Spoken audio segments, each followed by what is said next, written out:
You ask Tiger to calculate. This deals with finding the midpoint between 2 points. The midpoint between the 2 points is -33, -17.5. Let's solve it step by step. Plot the 2 points and calculate the midpoint using the formula. The coordinates of point 1 are, x1 equals -3, y1 equals 10. The coordinates of point 2 are, x2 equals -63, y2 equals -45. PM represents the midpoint of the 2 points.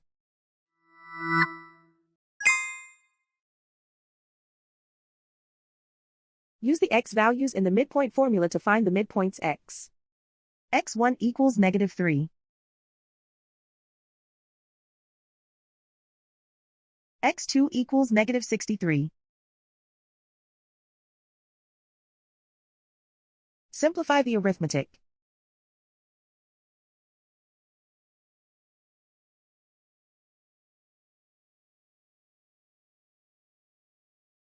Use the y values in the midpoint formula to find the midpoints y. y1 equals 10.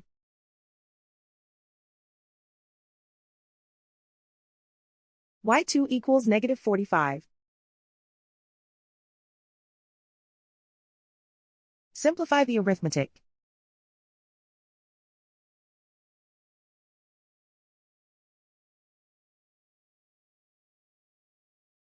And so, the midpoint is -33, -17.5.